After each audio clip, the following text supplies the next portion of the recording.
नमस्कार, बहुत बहुत स्वागत है आप सभी का। आप देख रहे हैं एनएमएफ न्यूज। आपके साथ मैं हूं नम्रता चौधरी। लोकसभा चुनाव हो, उसके बाद आए नतीजे हो, या फिर अब जिस तरीके से झारखंड में और महाराष्ट्र में विधानसभा चुनाव हुए, राहुल गांधी और उनकी पार्टी कांग्रेस ने जाति का मुद्दा बहुत उठाया। मतलब ये समझ लीजिए कि जहां जहां राहुल गए वहां वहां जाति को लेकर गए।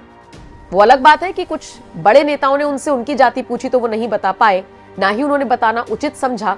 लेकिन राहुल गांधी कभी मिस वर्ल्ड कंपटीशन में, कभी किसी चीज में जाति ढूंढते हुए नजर आए। सोशल मीडिया पर वो इस जाति को लेकर कई बार ट्रोल भी हुए। जातीय जनगणना का मुद्दा उठाते उठाते वो ये भी भूल गए कि देश के प्रधानमंत्री भी किस जाति से आते हैं, लेकिन फिर भी जाति जाति जाति करते रहे राहुल गांधी। इस जाति वाले मुद्दे पर ऐसा लग रहा है कि महाराष्ट्र की जनता ने राहुल गांधी को मुंह तोड़ जवाब दिया है, और शायद यही वजह है कि सोशल मीडिया पर एक पोस्ट बहुत तेजी से वायरल हो रहा है, जिसमें सीधे सीधे तौर पर दो तस्वीरें शेयर की गई हैं। एक तरफ नरेंद्र मोदी और दूसरी तरफ राहुल गांधी।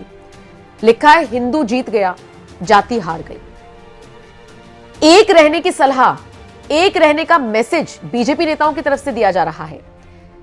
हिंदू हिंदू भाई भाई, जाति में नहीं बंटना है, यह मैसेज दे रहे हैं धीरेन्द्र शास्त्री जैसे धर्मगुरु।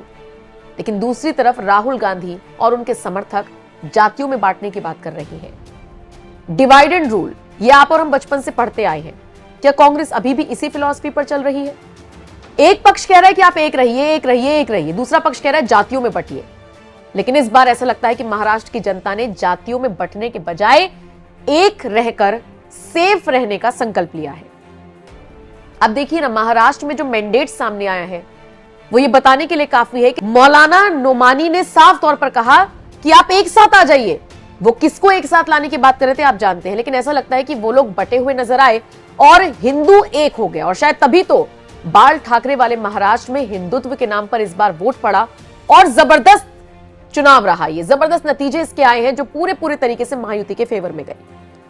राहुल गांधी जाति को लेकर मोदी सरकार पर हमला करते रहते हैं। कभी आरक्षण को खत्म करने का मुद्दा उठाते हैं, कभी संविधान को खत्म करने का मुद्दा उठाते हैं। चुनावों तक वो ठंडा हो जाता है। कई ऐसे बुद्धिजीवी वर्ग हैं जो राहुल गांधी का इस मामले में समर्थन करते हैं। आदिवासी, ओबीसी, दलितों का मुद्दा उठाकर कहते हैं कि मिस इंडिया बनने के कंपटीशन में भी हम इन जातियों को नहीं देखते।